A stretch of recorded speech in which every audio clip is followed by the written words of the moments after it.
My name is Hibo. I'm a registered nurse. We actually moved here last year from Ohio, so we're new to the whole Minnesota area.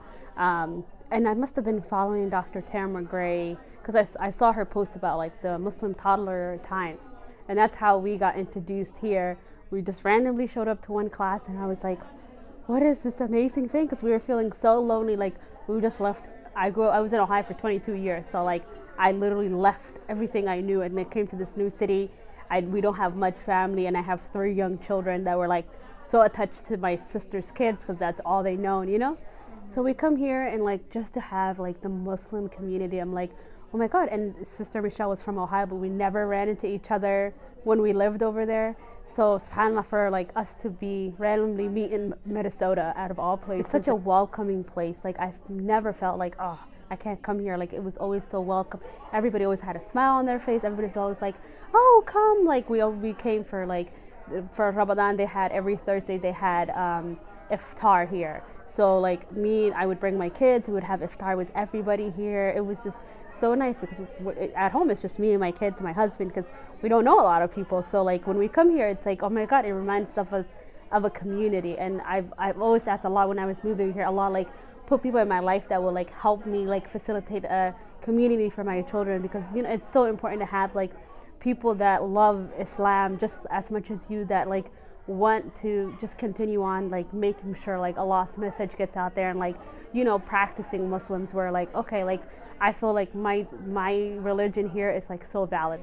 I don't have to shy away from being Muslim in Minnesota because I have the space and it's so sad because other people don't have that, where and I was oh, this is so nice.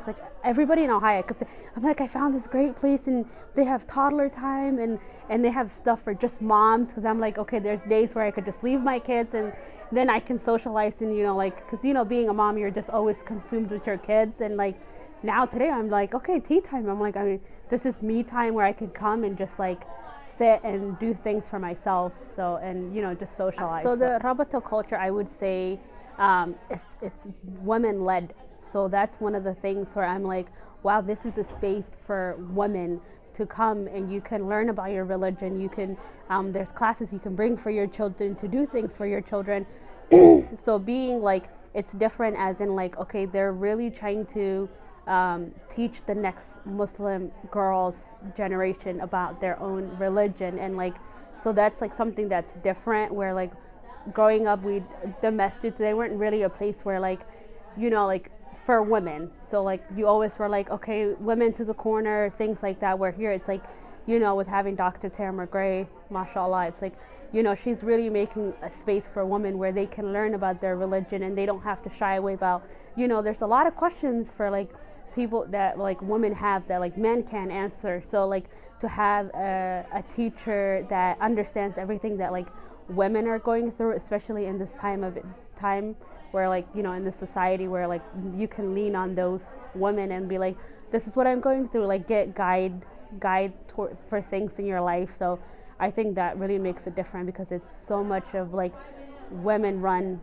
environment, for to teachers and stuff like that. I mean, the amount of times I've come in here and I've gotten so many books from here has been amazing, because you come in and you're oh wow, that book is geared towards my children, where we can read for them, and when my children come, they really love that it's a representation of them. They can see themselves in these storylines, and they can see the characters look like them and have Muslim names, or things like that. That's really amazing. And coming in here, you're oh, this Quran, this kitab that is colorful, that I've always wanted, it's just here. So having the bookstore here really makes a difference, because you could come in, it's a nice quiet area. If you want to come find a book to read in the corner for a little bit, and it's just drink a cup of tea, sit here.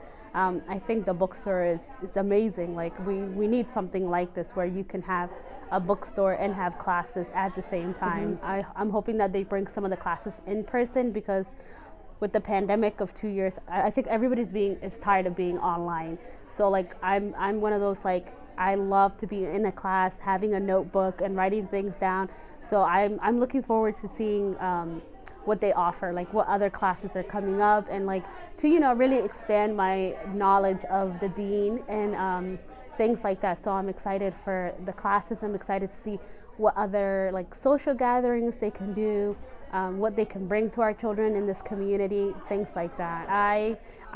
Sundays here I take a class, the Tasfira class with Sister Khaltoon, and so me personally, like I like seeking knowledge is something I always strive for, and being a mother is very hard, especially you always put yourself in the back burner. You're like, oh, I have all these obligations and stuff like that. So to really look forward to coming to a class, and for me myself, and having like having women teachers that we look up to, that are teaching us in these classes, and they're accessible to us. We can ask questions, and having that guide from the teacher-student perspective. That's something I'm looking forward to, and having that really in a state like this where like there's a lot of Muslim community, and having something that is just for women only it's so nice, because you don't feel uncomfortable going there. This place is so welcoming that you walk in and everybody always has a smile on their face. So alhamdulillah, I'm looking forward to the expansion of Rabata Cultural Center.